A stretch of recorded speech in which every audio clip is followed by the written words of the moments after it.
Hello, good afternoon. My name is Mr. Noble, Assistant Head Teacher of the Reach Free School and Head of Sixth Form. And today I'm going to be talking to you about Post-16 information and the different options available for students when they finish Year 11.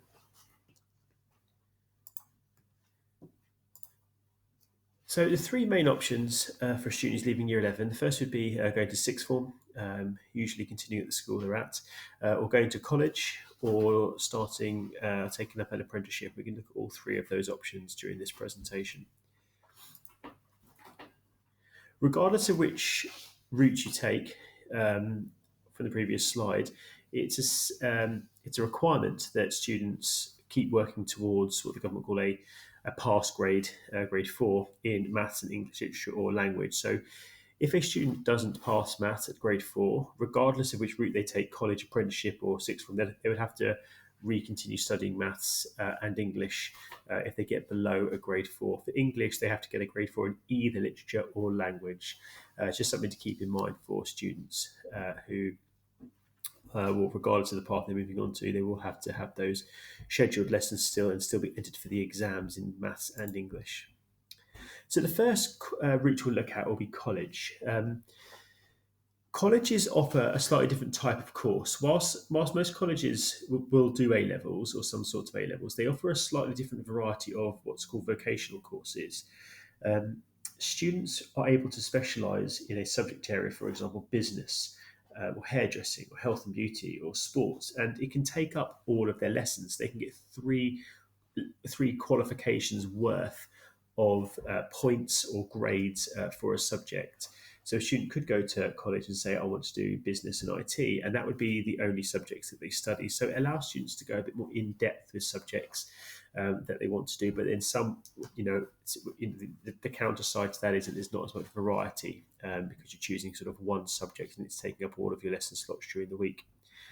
The entry requirements for college for some of the courses tend to be somewhat lower than sixth forms because they can offer level 2 courses that schools tend not to offer, which is GCSE equivalent. We'll look at the different levels on the next slide.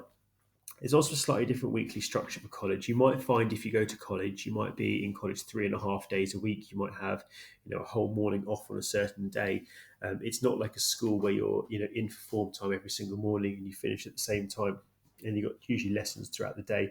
So college does have a different structure to school, which some, students and families, like, and some student families maybe don't like because of the different structure that it offers to a school. But in terms of levels, when you apply for college, there's a level you can apply for a level 1, level 2, or a level 3 course. If you get GCSE grades around four of them around 9 to 4s, four grades. So if you get 4 grades 9 to 4s, and you can apply for a level 3 qualification, which is an A level equivalent. If you get slightly below that, you apply for a level 2.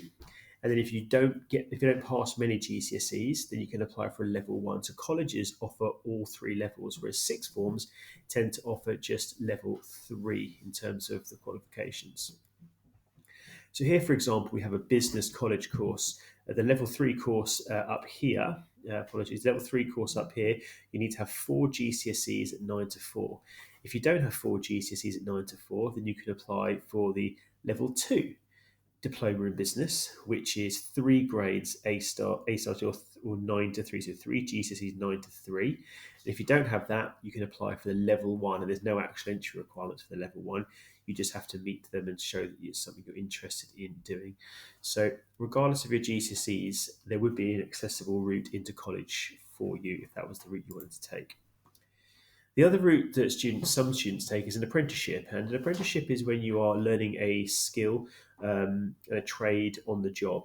You can have an apprenticeship in a variety of industries, from business to finance to plumbing to car maintenance to health and beauty to fitness. There's lots of different apprenticeships you can have. The usual structure is you work for 4 days with a company learning, being an apprentice, and then you go to college for 1 day to do your theory work and gain your qualifications. You do get a qualification at the end of it. Again, it's either going to be a level 2 or a level 3 qualification. And after it ends, roughly 80 to 85% of apprentices continue in the company that they trained with. Some obviously will maybe jump around and go to different companies. The main difference between apprenticeship is that you will earn from your first day. So, depending on the level that you go, that you apply for, if you depending on your GCSE results, you can earn sort of between £100 to £300 a week, depending on your grades and the level of apprenticeship you have. So that's the sort of the differences there. Obviously, it's the earnings, it's the working, and there's the sort of almost going straight into work after it ends. Here are the different levels of apprentice levels of apprenticeship you can apply for. So if you're finishing year 11, you're looking at pretty much the intermediate or the advanced. So if you obtain very good GCSEs, and you can go straight in at the advanced, but a lot of year 11 sort of go in around the intermediate route, and you're looking at getting around 5 GCSEs. They do like English and maths at grade 4, and you tend to find that slightly, if the higher the qualification you get, if you get more 4s and 5s rather than 3s and 4s, allows you to access a lot more different apprenticeships. The next route that the majority of students take, and we're looking at around between sort of 60 to 70% of the year group would be going to a sixth form, and for the majority of students, it's at the same sixth form that they're going to. So I'll be talking to you today about the Reach 3 sixth form. So the Reach 3 sixth form has been open for 5 years now, and we like to hope it's the next step of the education for the majority of our students. We do still have our personalised approach, where we have sort of slightly smaller class sizes, slightly smaller school. We get to know our students, we get to support them, have more teacher contact time possibly than in other schools. And we continue with our ACE ethos. If we look at the timeline of the journey, we're around here, which is 2021, where your GCSEs begin. You're sort of, halfway through your year 10 year, or just over halfway through, going towards obviously your GCSE results. But that's only, not your finished education journey. You're then going to go on and get your A-level results and go on to the future and beyond. And it's our goal in sixth form to make sure you've got the best possible platform to jump from and succeed from when you leave school. If you have further time after this video or want to have a real deep insight into life at our sixth form, there is a very nice video that we made during the pandemic, which shows interviews with students and staff, and you get to look around our sixth form area as well. And obviously, the majority of you will come to the sixth form open evening next year. However, the link will be in the slide deck shared as well. And I strongly suggest you try and have a look at that video as well to get a real good insight into sixth form. We're really proud of the destinations that our students in sixth form go on to. In our first year, every single one of our year 13 secured a place at their first choice university or apprenticeship setting. And then last year, a third of our students secured a place at a Russell Group University, which is one of the higher tariff, more selective universities in the UK. So we're very, very proud of that. Our sixth form has a fantastic learning environment. We try and make the environment as awesome as possible for the students to reduce all possible barriers for their learning. We have, sixth form cafe, sixth form study centre. They have access to the library during the day. They've got access to computer suites. There's always some place for them to work, and we try and make it, as fantastic as possible. So when they're not in lessons, they have fantastic places to study and work. So who are our students? Well, the majority of the students come from year 11. However, we do have a lot of students from other schools, from external students as well, from local schools who come and join our sixth form for possibly the courses that we offer, some of the support that we offer, our facilities, and things like our Reach Out and Reach Beyond program, which we're going to go through in this slide deck as well. So if we have a look at a sixth form curriculum and how that looks, our curriculum, obviously it'll differ from sixth form to sixth form, but currently our curriculum has 22 subjects to choose from. The majority of students will choose 3 subjects. Some students choose 4, tends to be students who excel at their GCSEs and want to take a 4th subject, or possibly speak an additional language fluently and want to take that as a 4th A-level. And each subject will have 6 50-minute lessons per week. But unlike year 10 and 11, you might have 2 or maybe even 3 teachers for a subject. So whilst you pick 3 A-levels, you're still looking at possibly having maybe 6 pieces of work due a week, 1 from each teacher. We have 2 Reach Beyond sessions per week, and we'll look at the Reach Beyond program as well. And we have normal daily tutorial time used for personal support for students, supervised study sessions for students, And there are electives, but there's no PM registration for sixth form students. They get to have a slightly shorter day than the school. So these are the current subjects that we offer. We have 22 subjects, and it's split into A-level courses and vocational courses.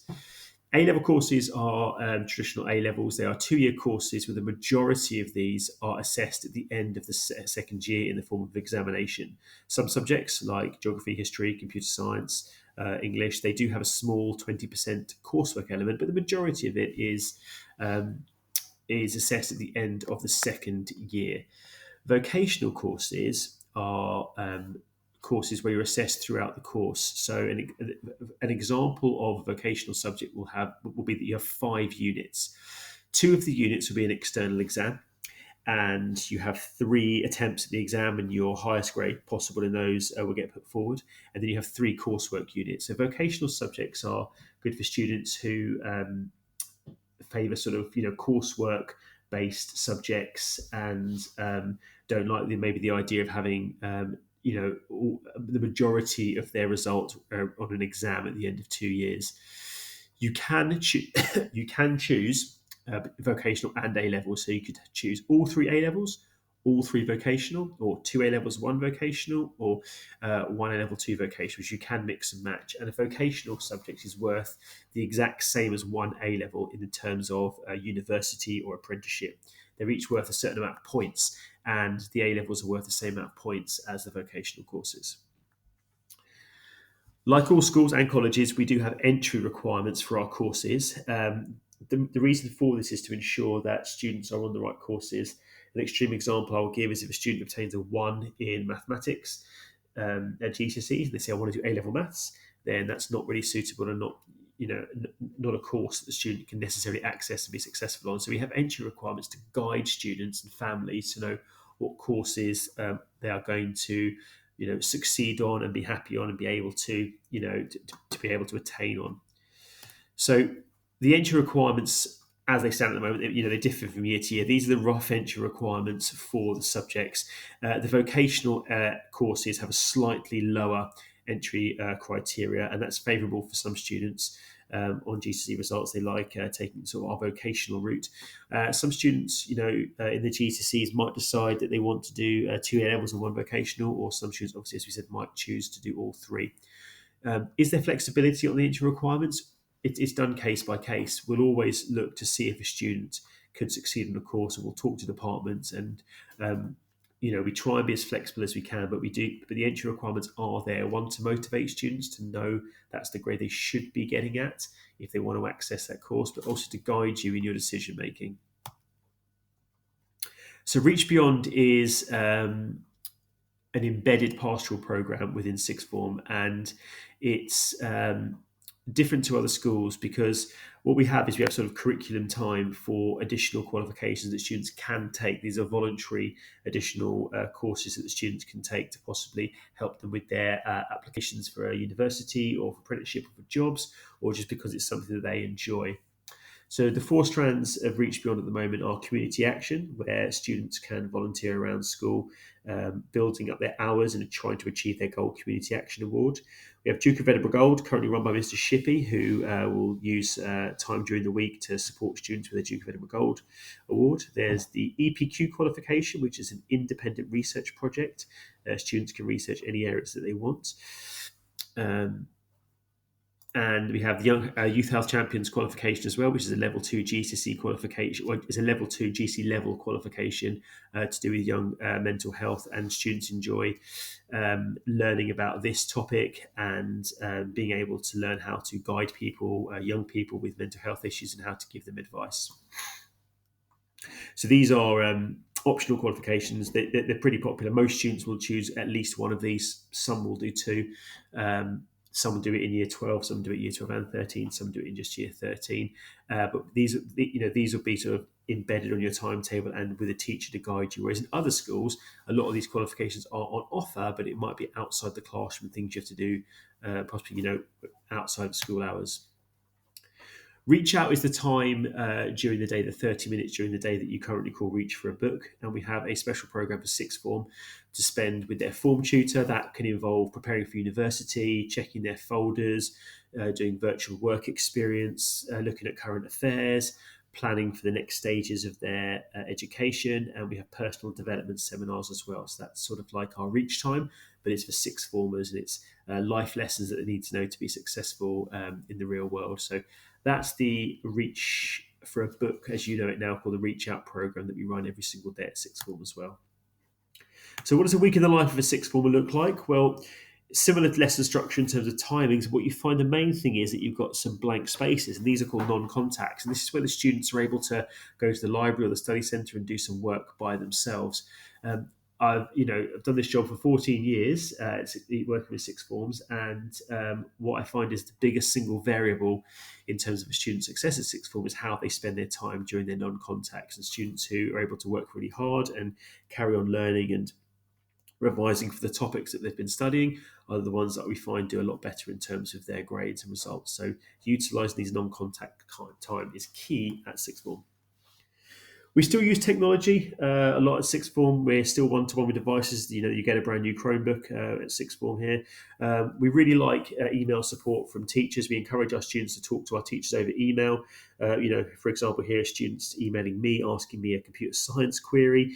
And because of our slightly smaller class sizes and how we want to really support the students academically, we do encourage this type of conversation. It's I can email the student back and tell her how to fix her code for computer science, and that's a key part of sixth form, is that level of communication you'll have with your teachers and that sort of academic support that we can give you.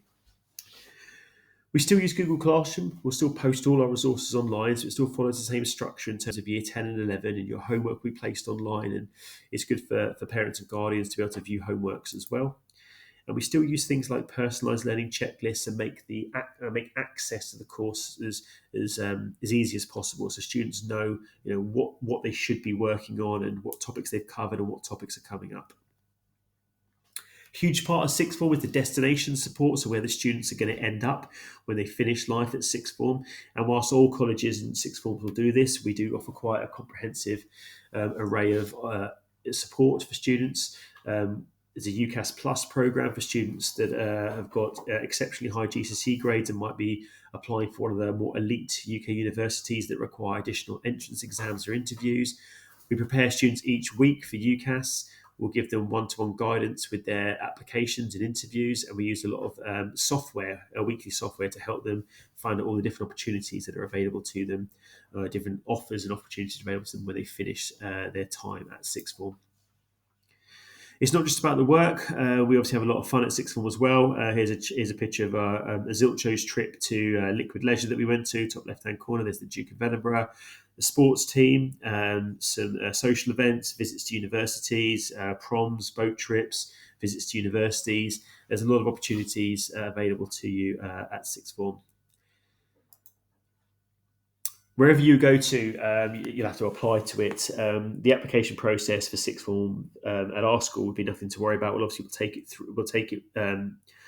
through it next year when you do the sixth form open evening in November this year. This calendar year, but next academic year. And it's usually just an online form. If a college as well, it'll be an online form. Apprenticeships are slightly longer. You have to do an application online and maybe fill out a few more details. It does take a bit longer, but students can get support from school if that's the route they want to take as well. So I'd like to say thank you to you guys for listening to me today. Just to remember that we have the three main routes: the college courses, apprenticeship, and sixth form. And the majority of students go to sixth form, but we recognise that for some families and some students that an apprenticeship route might be more suitable, or a college route might be more suitable. And in year 11, after Christmas, they do a lot of work, the students, in Reach time, looking at the different options, making sure they're fully supported. Every student meets with a member of the senior leadership team in year 11 to discuss their pathways. We have our careers advisor, Dan, who can meet with the students as often as they want to advise them. And so we really want to make sure that all our year 11s have the best choice for them in terms of where they go to in year 12. And if you do come to sixth form at the Reach Free School, we then want to make sure that you have the best possible platform in year 13 to jump on to the next stage of your life. If you have any questions, please feel free to email me. It's anoble@reachfree.co.uk. I want to thank everybody for listening to me this afternoon. Hope you have a great day, and I will see you all soon. Bye bye.